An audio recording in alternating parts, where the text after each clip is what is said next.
बोला बेटी खाती क्या हो? बोला बाबा बासी खा रही। ससुर जी का भैया पीर शुगर सारा होकर लीजिए। बोला अच्छा बोला डेली बना रही खा रही है? बोला बासी खा रही। बोला मेरी मेहनत मेरा माल वापस बेकार। बोला तुम्हारे ससुर सास? बोला वो भी थोड़ा थोड़ा बासी खा रहे। अब ससुर जी बोले कि भैया आप तो बस ये बाबा जाए बस मंदिर को फोन करो। फिर संत ने कहा कि बेटी लाओ अब मुझे भिक्षा प्रदान करो। संत की झोली में थैली में जो भी प्लेट थी उसका सब सामग्री संत को अर्पण किया और संत ने जो आशीर्वाद दिया घर वंश कुटुंब का सुख समृद्धि का आयु यश कीर्ति का बोल कर नहीं दिया। बस बेटिया समझ गई कि संत की कृपा बरस।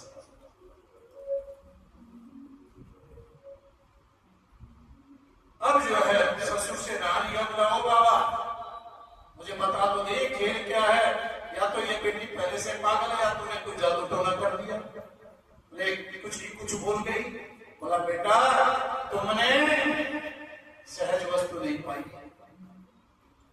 तुमने जो ये जो बहू पाई है ये अन्नपूर्णा से भी ऊपर है। बस उसको संभाल के रखना।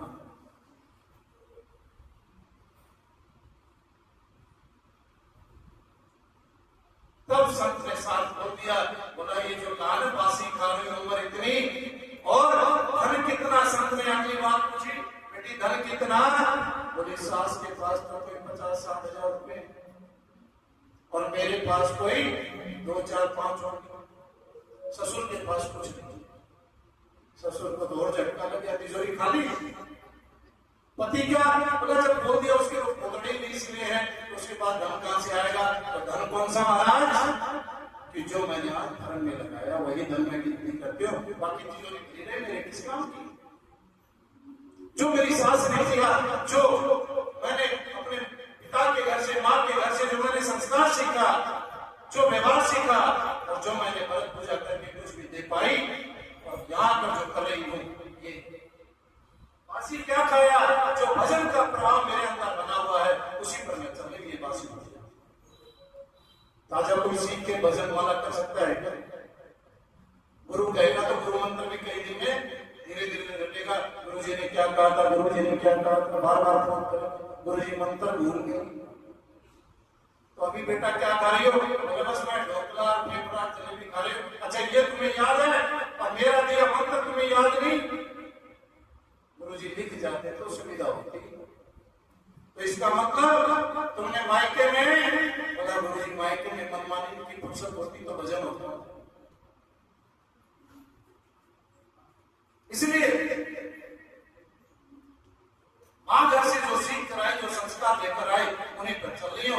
और यहाँ सास अपने भजन में लगी रहती है। ससुर ने भी माला पकड़ लिए तो पकड़ लिए, वो आयु गिनती है, बाकी तो आयु बेकार जा रही।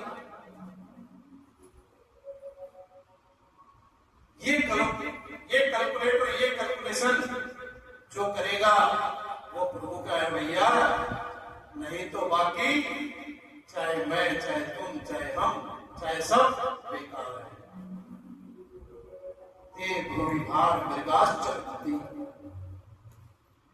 वो पशु से भी नीचे गिनती में बताया गया। इस सनातन धर्म में, इस भागवत धर्म में जीवात्मा चाहे वह पुरुष हो स्त्री हो बेटा हो बेटी कोई वह पशुओं से भी नीचे गिनती में आया। जो भजन नहीं करता, जो प्रभु का चिंतन नहीं करता, जो दान धर्म आदि नहीं करता, जिसका मन किस ओर नहीं। इसलिए आज संत जो चिल्ला रहे हैं किसी को हनुमान चालीसा सिखाओ, किसी को गुरु मंत्र दिलवाओ, तो सबसे बड़ी बात है हनुमान चालीसा और एक गीता जी जो नित्य दर्शन करता है और एक श्लोक भी अगर पढ़ता चला जाए तो अपने आप 10 साल तक अगर उसकी योग्यता होगी तो अपने आप समझ कर ले। जिस प्रकार कल हमने हमारे सूटकेस को खोले, स्वीकार करें कि हम क्या क्या लाए हैं अपने सूटकेस में इस यात्रा में और भागवत जी की। इसलिए भजन से टच होना इतना सत्संग से टच होना जरूरी है। गाना तो कभी भी कहीं भी सुन लो, गाने का कोई अर्थ नहीं है। जिसका नाम ही गाना, मतलब तुम मत गाओ,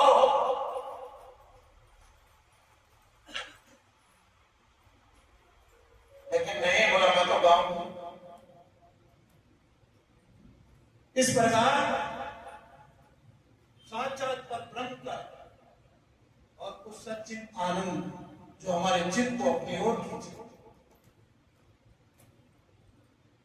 जो हमें मजबूर विवश कर दे, ऐसा कोई गुरु मिल जाए और हमें इम्तिहान तो आएगा मगर तुम्हें पास होना जरूरी है। ये नहीं कि थोड़ी सी बुखार होगी, मम्मी लाओ झाड़ा लगा दो, ठीक कर, सिर में दर्द हो गया, आए राम जी मेरा दर्द ठीक हो जाए, ये राम जी की इच्छा करे तो करे, का टीका थोड़ी किया राम है।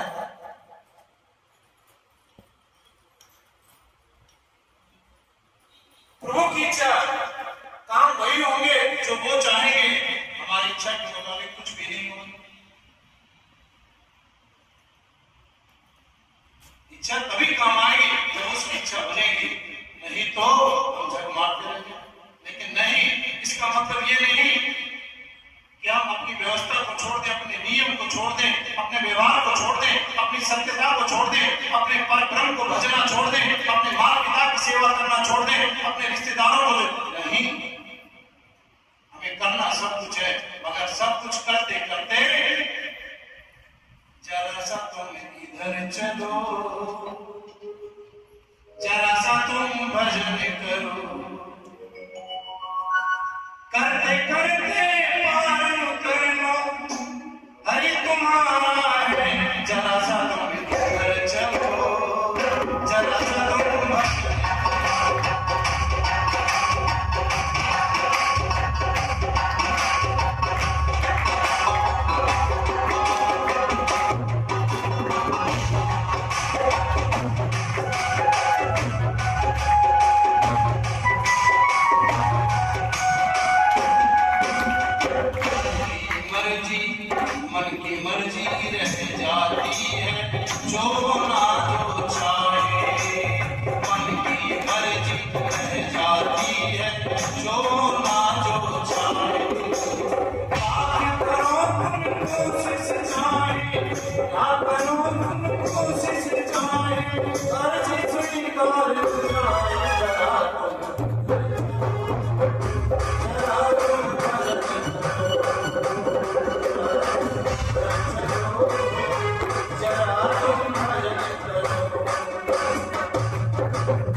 एक बार मुझे मानव देह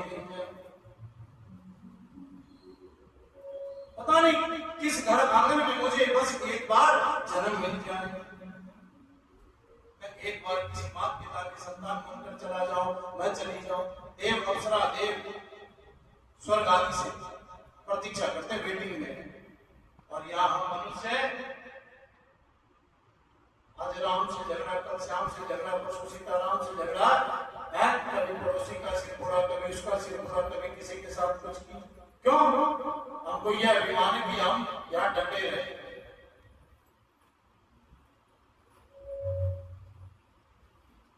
क्योंकि हमको यह है कि हमारा ये परमानेंट है। पता नहीं इस जगत में कौन कितना परमानेंट हो, विधाता ही बताएगा कितने दिन। नहीं बने तो सत्संग हो जाए तो अच्छी बात है, क्योंकि धीरे धीरे तब मैंने बताया था कि उठना कैसे है और त्यागना क्या है। उठना भगवती को नमस्कार करके और त्यागना नहीं।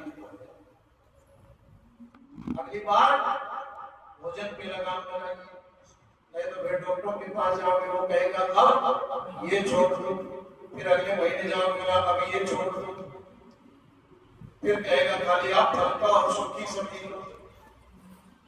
बड़ा घी के पास भी मत जाना। अच्छा खाते मर जाएगा। राम राम। घी कौन सा? अगर वास्तव में घी है तो प्रतिदिन एक चम्मच सुबह एक शाम को खा लो, भगवती जल्दी आपका कोई संकट नहीं है। नहीं तो ये हड्डियों में कहते हैं कि कट कट की आवाज आने लगी, पता नहीं फिर कहां से आवाज आए। लेकिन एक बड़ा अत्याचार तो होता है, मेरी बात सब पड़ी लगेगी। जब श्रीमान खाने बैठे और श्रीमती किचन में बनाती रहे तो बस चम्मच टच करेगी, जल्दी से उठा लेगी, कभी ज्यादा ना चला जाए। क्यों? डॉक्टर ने मना किया है। और सब्जी में भले कितने मिर्च मसाले तेज हो, अच्छा वो मिर्च मसाले अच्छे और रोटी सूखी अच्छी। राम राम बलिहारी। नहीं, इतना जहर सब्जियों का मत खाओ।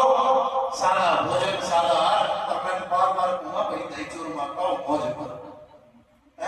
जीवन में हर रोज कर और हर प्रतिदिन तुम मौज कर, मगर तू ऐसी रोज करो जीवन में हर रोज।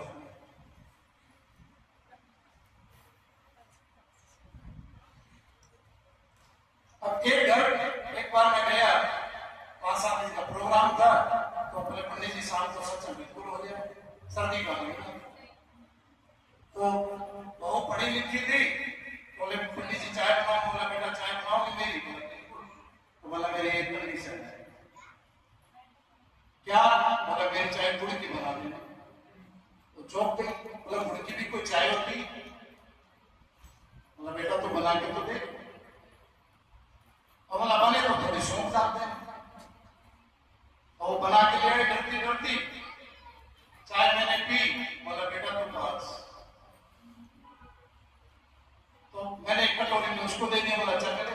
बोला नहीं पंडित जी गुड़ की कोई चाय पीते क्या? तो बोला तेरी नजर में मैं ठीक नहीं। अब मैं वो अनुष्ठान पूरा करके आ गया, सर्दी तो चली।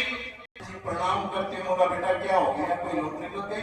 बोला मैं आपके साथ भी रहती तो और मजा आता, मगर आज तो मुझे बड़ी अच्छी लगी चाय। बेटा सर्दी की खुराक ही गुड़ है, और वैसे तो हमारी खुराक ही गुड़ है। गुड़ खाए नुकसान नहीं करता, लेकिन भैया सब पटपटा तो कम से कम गुड़ में सर्दी में गुड़ की चाय पीना सीख।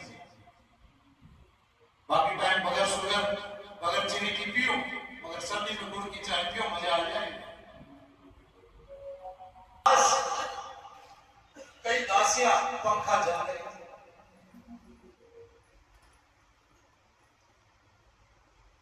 और वो बड़ी उदास, क्योंकि वह मां तो परेशान होगी, उदास होगी। जिसके बेटे पूरे हो जाए और माता युवान चिंता सता रही थी।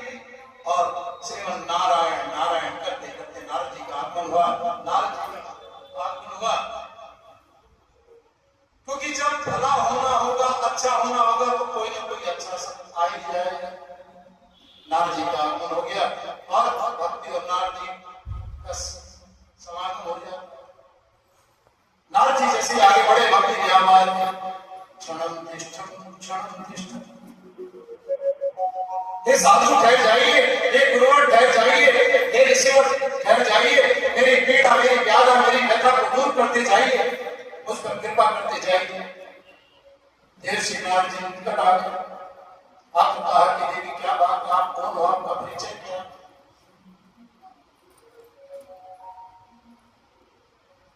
महाराज, मैं अभागिनी दुर्भागिनी हूं, माता हूं। मेरे पुत्र तो यहाँ 2 सोए हुए हैं जो बूढ़े जैसे,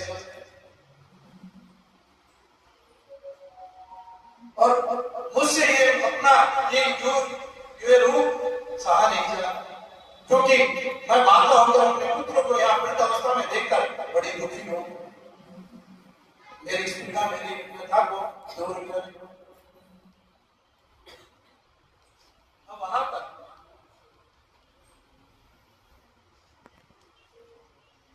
भक्ति महारानी की पीड़ा हरने के लिए नारद जी ने प्रयास किया, पुत्र को उठाने का प्रयास किया, मगर कोई लाभ नहीं हुआ।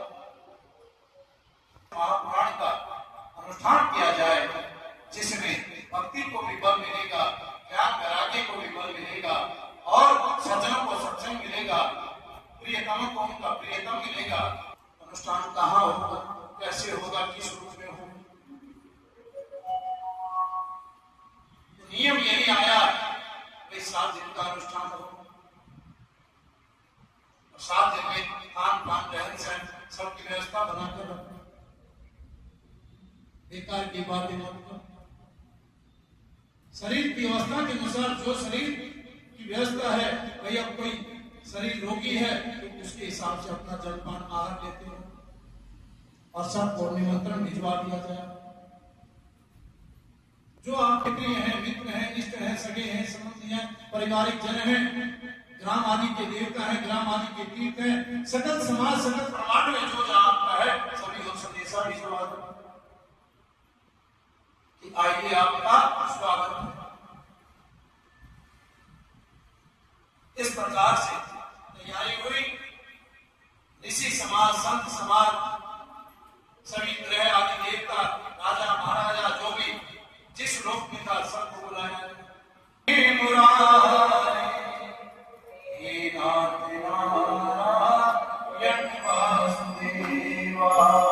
श्री कृष्ण गोविंद हरे मुरारे, हे नाथ नारायण वासुदेवा, श्री कृष्ण गोविंद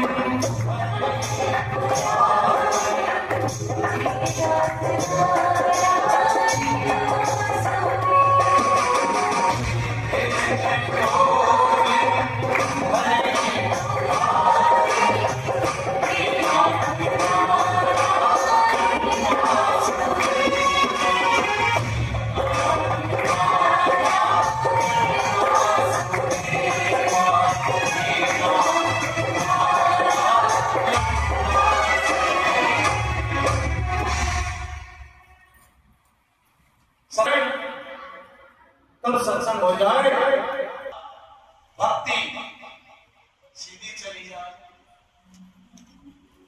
ज्ञान वैराग्य उसके साथ साथ चली जाए।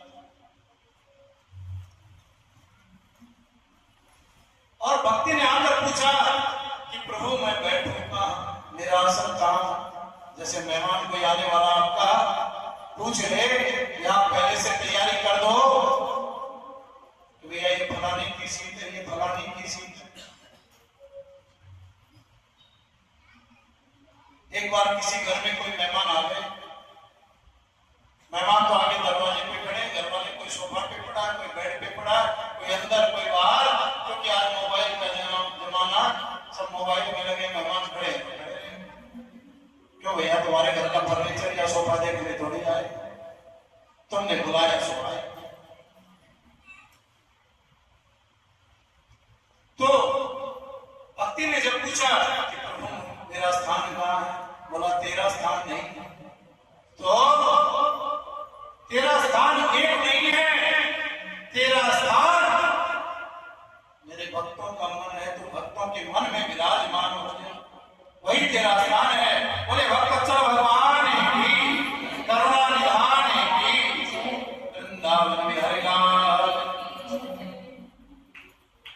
की गंगा में जो नित्य नहाते, सत्संग की गंगा में जो नित्य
इस तीरथ से बढ़कर कोई तीरथ धाम नहीं, इस तीरथ से बढ़कर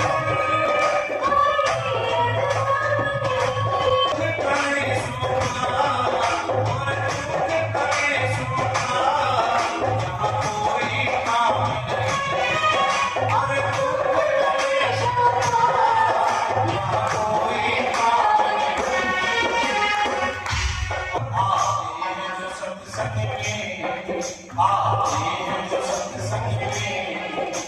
इसलिए तो तब कहा था भैया आप ले आओ और पड़ोसी को खींच कर लाओ, मगर आज हो गया आए नहीं आए पड़ोसी को छोड़ दे और आप भी नहीं जाएंगे और तुम भी मर जाओ।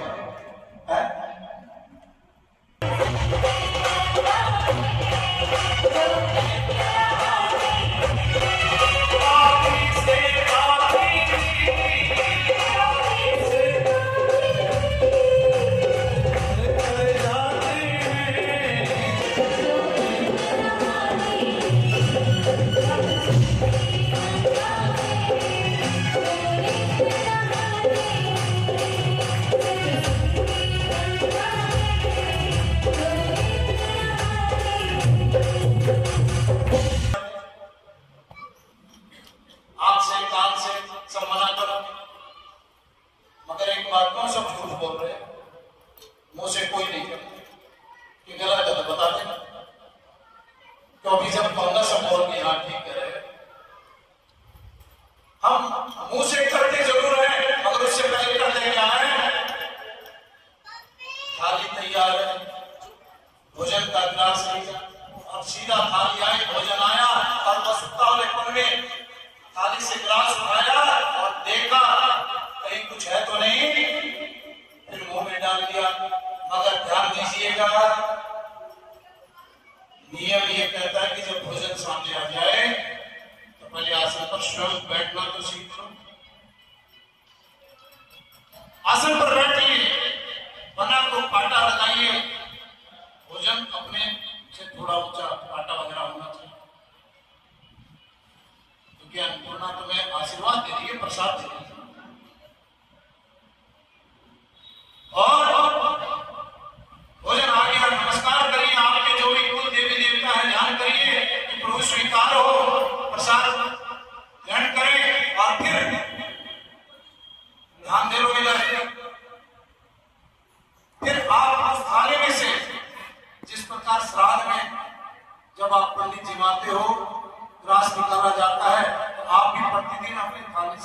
निकाल।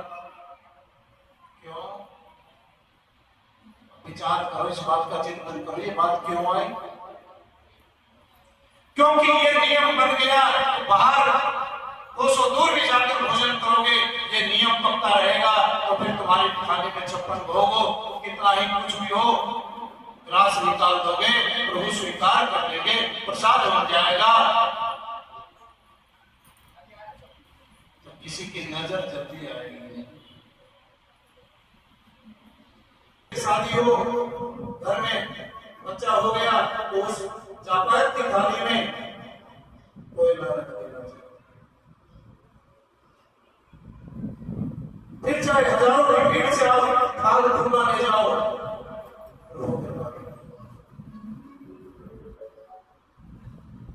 कोयला रख दो, फिर चाहे बंगला हो, चाहे बंगड़ी हो, चाहे जापायत हो, सब बंद करो। लेकिन नहीं, आज फैशन इतना हो गया,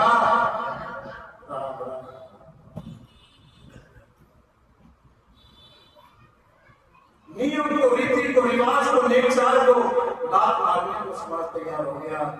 मेरी मानो तो मेरी यही विनती, यही निवेदन है कि मानो तो अपने बच्चों के फेरे को दूल्हे में करना सीख लो।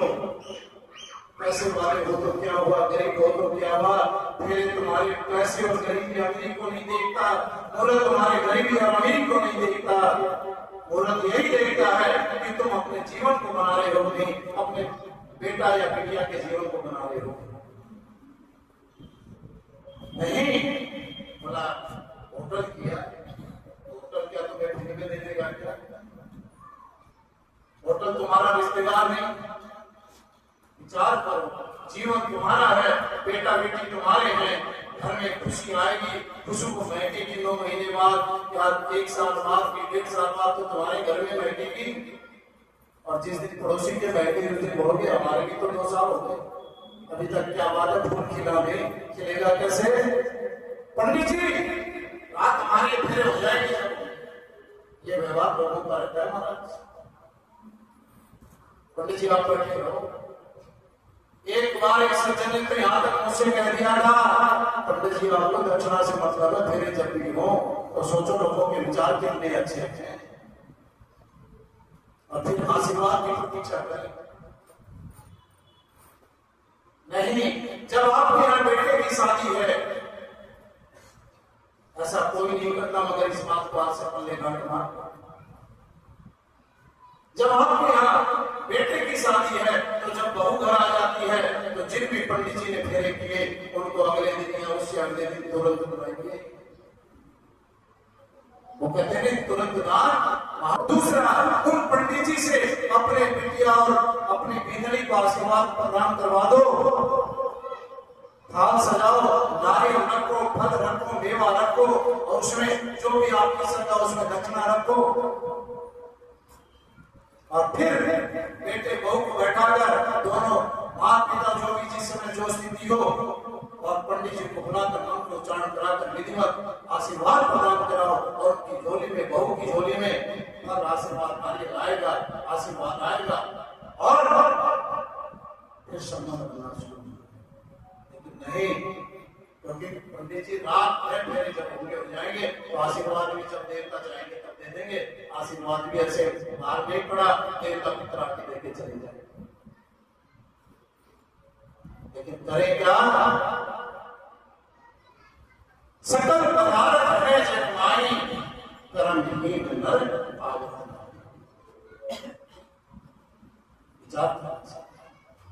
क्योंकि मैं मेरी पीड़ा, मेरी वेदना, मेरी व्यथा बता रहा हूं, मुझे बड़ा दुख होता है जब सिचुएशन को देखता हूं कि लोग मानते नहीं, विचार नहीं करते, भैया होटल न तुम्हारा न मेरा, ये तो सुरक्षा की घंटी बजा दे। कहते हो रात अपनी है तो सूरज भगवान से कहो कि सुबह 10 बजे आना आ जाए, बता दे। न रात तुम्हारी न रात हमारी, रात तो उसकी है जिसने रची। चल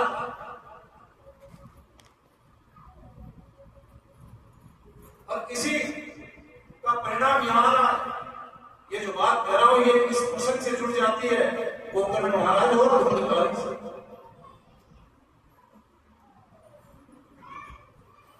आत्मदेव ब्राह्मण हो, कोई संतान नहीं थी, बड़ा संध्या भजन नित्य नियम करता। पत्नी प्रतिदिन जब वो भोजन करने बैठता तो ताने पे ताने शुरू कर इतने बड़े यज्ञ करते, इतने बड़े कर्मनिष्ठा हो, निष्ठावान हो, सत्तावान, इतने बड़े संध्या भजन करते और तुम्हारी संतान क्यों नहीं? महाराज कह के हृदय ऐसा छलनी कर दिया, ब्राह्मण घर छोड़ के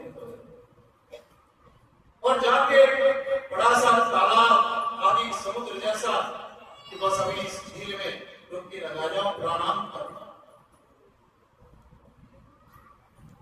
जब वो बैठकर सोचने लग गया तो उसकी नजर कुछ दूर बैठे एक संत महात्मा विराजमान थे, उधर चली।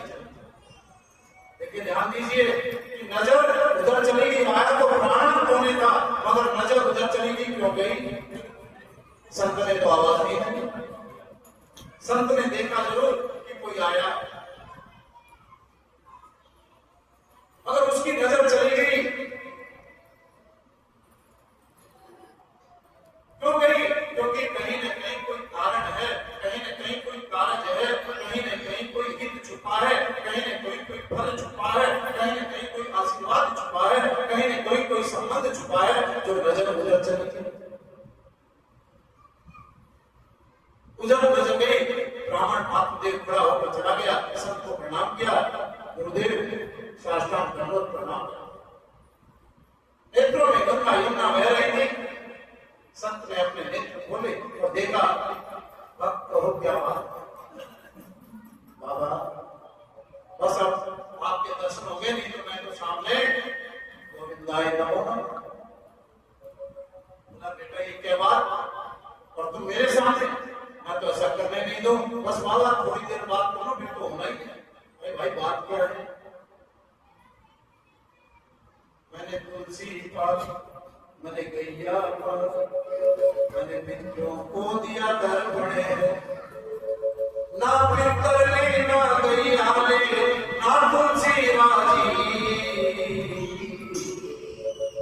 ना तुलसी राजी। तुलसी सूख जाती है, गैया कोई आनंद नहीं, कोई उत्सव नहीं, और मैं मेरा पित्र मेरे तर्पण लेते हैं,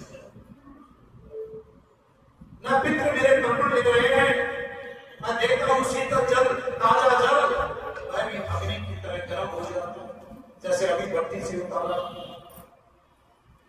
भाई ऐसा क्यों? पता नहीं। तो बस बाबा आप हमें कुछ मार्गदर्शन करो तो कर दो, नहीं तो यात्रा सफल होने जा रही है। भाई चिंता मत करो, मैं तो यही कहूंगा कि तुम थोड़ी देर बैठ जाओ। देखिए कितनी सुंदर व्यवस्था बन गई। अगर वो बैठा रहता, झील को देखता रहता, तो क्या पता डुबकी लगा जाता, मगर नजर इधर उधर हुई, नजर में दृष्टि हुई, संत का गुरुदेव का दर्शन हुआ, तो प्रभु ने लीला रची। क्योंकि इसलिए बात यह है कि कभी भी क्रोध आए, कोई काम बिगड़ जाए, तो थोड़ी देर एकांत में बैठ जाओ, आसन पर बैठ जाओ, अपने ऑफिस में बैठ जाओ, अपने घर में बैठ जाओ, जहां मन करे एकांत में बैठ जाओ। चुपचाप ज्यादा भीड़ भड़ाका हो तो कमरे में जाके अपना रूम बंद कर लो, शांत चित्त होके ध्यान करो। कोई मंत्र है, गुरुदेव मंत्र है, उसका उच्चारण करो धीरे धीरे, जो संस्कार सीखे उसका ध्यान करो।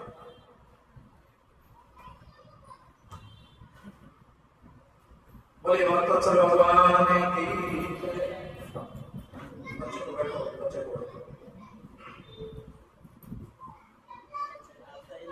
क्योंकि कुछ देर ठहरने से काम सुधर जाएगा, दुर्घटना से जीव बच जाएगा, और पता नहीं कौन सा मार्ग मिलेगा। एक बार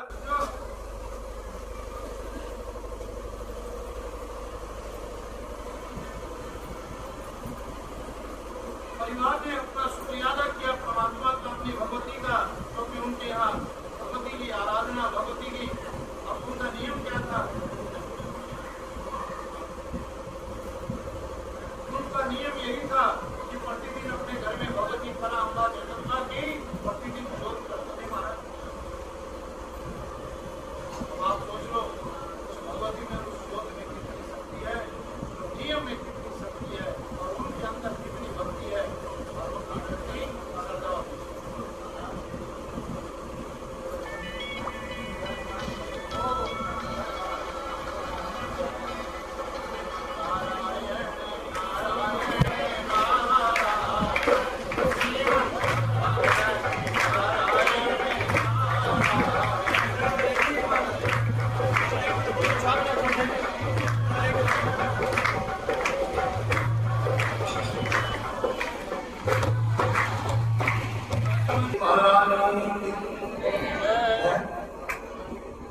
क्योंकि इसकी भी जय जयकार करोगे जब तो आए, नहीं तो पता नहीं कहाँ जाके सो गए।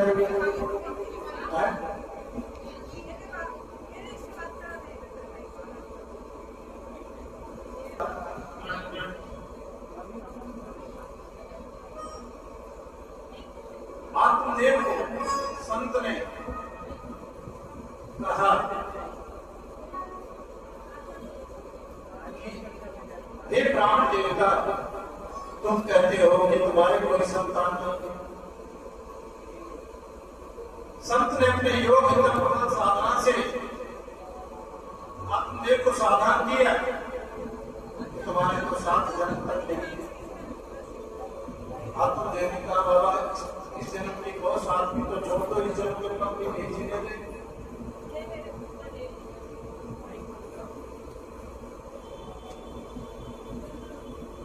मुझे इस जन्म में समाधान चाहिए। संत ने ऐसा क्यों कहा?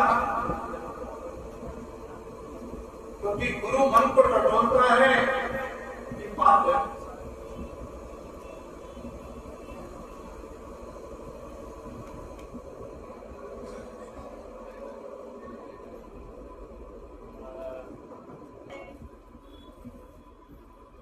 जो सदगुरु होता है सच्चा गुरु होगा, क्योंकि गुरु वही होगा जो उसका हित चाहे।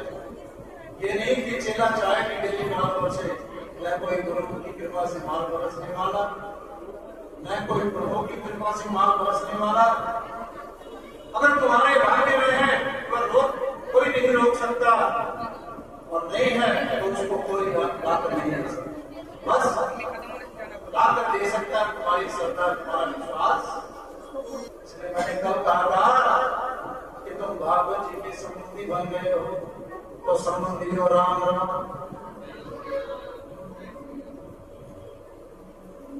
क्योंकि संसार के संबंध तो सभी करते हैं, तो यहाँ संबंध करते हैं तो हम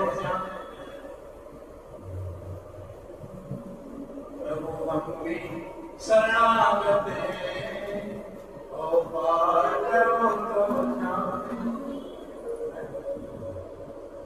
तो हम पात्र बनेंगे तभी तो ये मानेगा, और ये मानेगा तभी हमें पहचानेगा। और जिस दिन ये पहचान गया, ये थोड़ा सा छानेगा, और उसके बाद तो अपने आनंद में भिगो कर रख देगा। जब संत ने, गुरु ने कृपा करी और ये कहकर परीक्षण पूरा कर लिया, तो बोला संतान मिल जाएगी तो करोगे क्या? बोला कहते हैं कि पुत्र नरक से उद्धार करने के लिए होता है, इसलिए बाबा एक बेटा को कम से कम चाहिए। बोला पक्का? बोला हाँ बाबा। अगर तुम्हें पक्का चाहिए तो मैं दूंगा। जाओ थोड़े दूर पर सामने पेड़, वहां उस पेड़ से फल ले जाओ, फल ले जाकर अपनी पत्नी को, अपनी देवी को, अपनी गृहिणी को, अपनी जीवन संगी दुख सुख से भागनी को दे देना। तो बस ब्राह्मण देव का आत्मदेव फल लेकर घर आ गया महाराज, और घर आकर भूला नहीं समाया, आकर कह दिया। पत्नी ने पूछा क्या लाए, और वह चिंता काम बढ़ गया। ब्राह्मण की पत्नी बड़ी खुश, काम बन गई। बोले क्या? बोले देवी ये फल लेकर आए, सदगुरु ने दिया है, गुरु ने दिया है, सब ने। तो बोले इस फल से कृपा हो जाएगी। फल से भी कभी कोई कृपा होती है? और वो चिंता में पड़ गई। नाम क्या था? धुंधली, जो मात्र खाली धुआं प्रकट करे, न इधर क्लियर करे तो उधर क्लियर करे, मात्र धुआं करे। तो धुआं भी आंख भी फोड़ेगा, शरीर भी जलाएगा, दुखी करेगा। तो धूम धूम करके चलना उसका काम। तो धुंधली को विश्वास नहीं था, तब जो है फिर भी ब्राह्मण का पति का मन रखने के लिए फल ले लिया।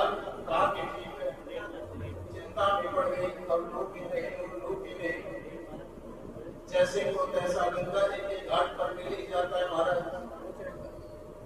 वो चिंता में थी, उसकी कोई सखी सहेली बहन समान बहन जैसी घूमने आगे उसने पूछा क्या बात है, बड़ी दुखी जान पड़ती है, और बस पूछ मत, बहुत पीड़ा। बोले क्या? बोले पति देव जब से गए बात नहीं, आए तो फल लेकर आए, मैंने बड़े ताने मारे, संतान नहीं, बेटा नहीं, बेटी नहीं, घर आंगन खाली है, अब जिद करी तो ये फल लेकर आए, जैसे किसी समय नहीं दिया। बताओ ना बाबा का क्या हो सके। तो बोले बहन चिंता मत कर, तो गाय खाने लगे। तो अब तो गाली अपना नाटक रह सकते, बस आश्वान बना के 1 महीना 2 महीना 4 महीना 6 महीना, और मेरे यहाँ खुशखबरी आने वाली है, मेरे पति को संतान नहीं चाहिए, पैसा चाहिए, मेरे को पैसे, मुझे जैसे तैसे पैसे। तो काम पूरा, जैसे पैसा मिल गया। समय आ गया, लीला संपन्न हो गई। जब उसके यहाँ पुत्र हुआ, उसने लाकर उसे दे दिया, उसने उसको धन दे दिया, दोनों की कामना पूर्ण हो गई और पुत्र हो गया। इधर संयोग से भगवत कृपा हुई, बोले गोकर्ण महाराज की गौ ने भी कृपा कर दी। ब्राह्मण बड़ा आश्चर्य में पड़ गया, पूरा नगर आश्चर्य में पड़ गया। किकर तक तो ब्राह्मण के घर आंगन में, घर की दीवार छूने में भी डर लगता था। जिस ब्राह्मण का आज उस घर आंगन में खुशबू बह करे, ब्राह्मण का भाग्य उदय हो गया, बड़ा ही भाग्यवान दो गौ ने भी कृपा, ब्राह्मण के घर में भी जो सखी सहेली से लिया था उसका नाम धुंधकारी रख दिया, गौ से प्राप्त हुआ उसका नाम संत गोकर्ण रख दिया गया। धुंधकारी महाकर्ण गोकर्ण महाज्ञानी, धुंधकारी माँ बोलो, माँ से माँ बोलो। संसार का कोई गुण ऐसा न बचा जो उसमें सर्वगुण सब। शिक्षा दीक्षा पालन लालन सब होने लग गया, आयु बढ़ने लग गई, सभी क्रम के अनुसार चलने लग गया। और लाड प्यार से इतना पालन, इतनी जिद्दी करने लगे, हट पर विद्यालय छोड़ दिया, बुरी संगति में पड़ गए, और गोकर्ण विद्यावान होकर अपने यात्रा पर निकल गया। अपने विद्या के साथ सभी का यात्रा बनकर गोकर्ण ने अपने वंश का उद्धार किया। इधर धुंधकारी संसारिक चक्कर में विपरीत कर्मों में लगा। एक दिन ऐसा आ गया कि राजा से मिला हुआ कोई उपहार, कोई भेंट वस्तु बाजार में दिखाई पड़ेगी। ये तो मेरे घर का सामान है, यहाँ कैसे आ गया? पत्नी को आकर घर में पूछा कि बता धुंधकारी कहाँ है? बोले महाराज स्कूल गया होगा। बोले झूठ मत, क्योंकि माता का लाडला बड़ा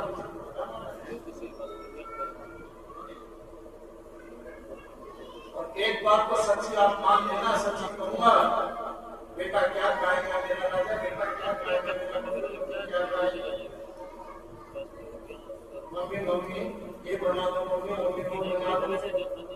आज मम्मी बनाती है और एक दिन मम्मी और परिवार को बनाए,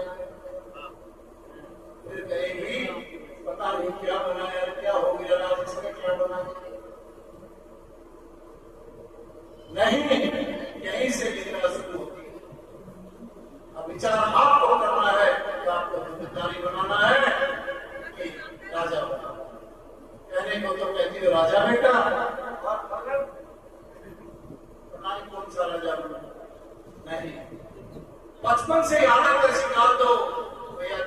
खुरमा भी खाए, मक्खन मलाई भी खाए और बाजार की तरफ कभी न जाए, तब तो वो राजा बनेगा और अपने पुत्रों को तारेगा और तुम्हें भी तार देगा।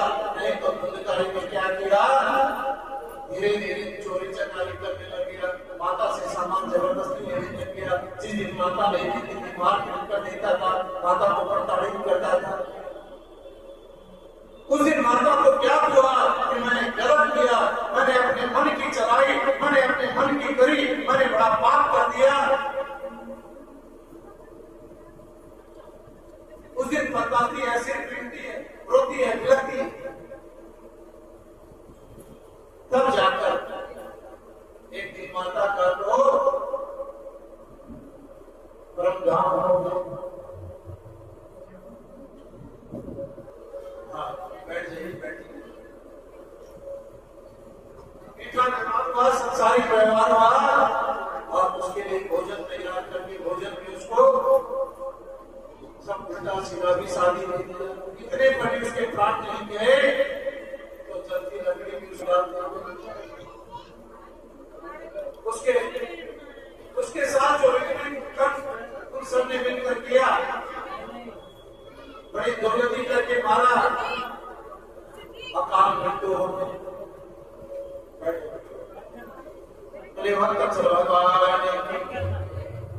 अकाल मृत्यु उसकी घटना घटा दी गई।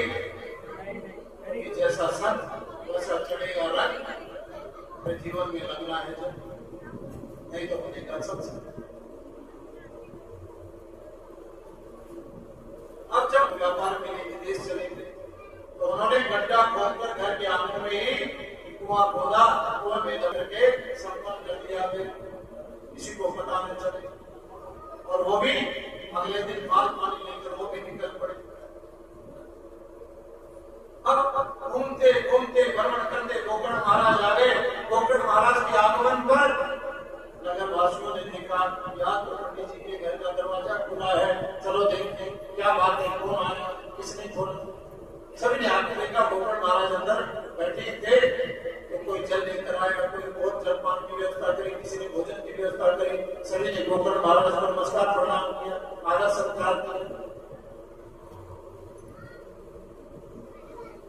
अब रात्रि का समय था, कोकण महाराज विश्राम करने लगे, मगर रात्रि को नींद नहीं आई। क्यों? कभी भैंस आए, कभी शेर, कभी बाघ, कभी कुत्ता, कभी कुछ बनकर आए और डराए।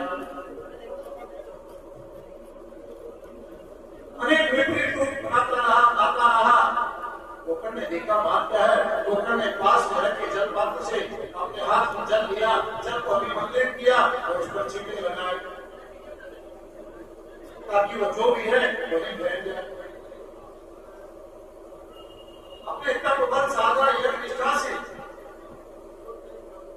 ये काम सब आप ही कर सकते हो, जल छिड़कने का, मगर तब होगा वही बात है जब आपका आसन और आपका खाना आपका आसन आपके मानव को इतना पक्का कर दो कि दूसरा हाथ मिले तो विचार में पड़ जाए कि मैंने क्या पकड़ लिया। संसार का हर प्राणी कर सकता है, मगर उसके लिए तैयार होना। जब ये हुआ तब पूछा कोकण महाराज ने कि भाई तुम कौन हो, क्या है, क्या बात है? क्योंकि कोकण ने तो सबके पिंडदान कर दी थी, सबका श्राद्ध कर दिया था, सबके लिए एक बार अनेकों बार कर दिया, फिर भी अधूरा काम। तब कहा कि ये भ्राता मुझे क्षमा कर। मैं क्षमा कर दो, कौन हो? मैं तुम्हारा भाई धुंधकारी हूँ। अरे मैंने तो तुम्हारे लिए पिंडदान कर दिया था, प्रयास रात किया, बद्रीनाथ गया, तरह तरह के सभी जो भी थे सब मैंने पूरे किए, फिर तुम यहाँ कैसे? बोले भ्राता मुझे क्षमा कर दो, मेरी मुक्ति इतनी सहज नहीं होगी।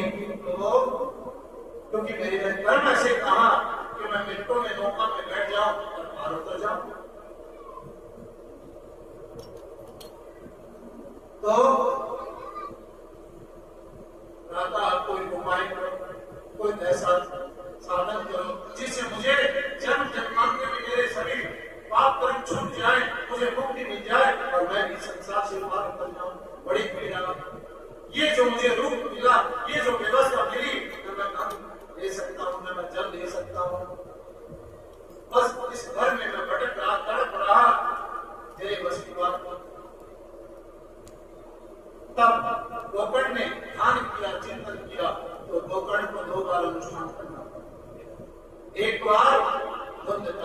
लिए, दूसरा समाज के लिए जिसको जाना था पार उतरना था उनके लिए।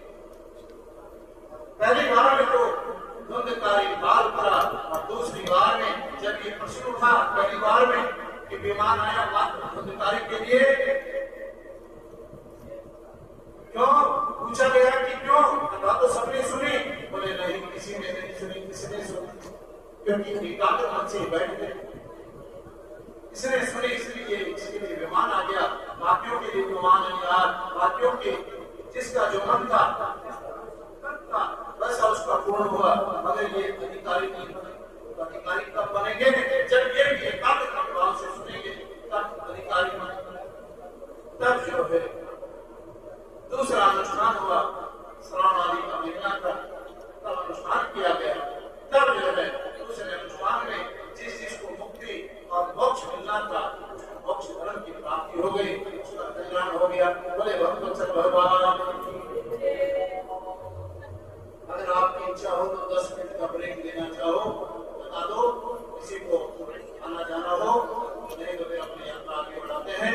10 मिनट आपको मिलेंगे अगर आप करना चाहें। श्रीमन नारायण नारायण नारायण श्रीमन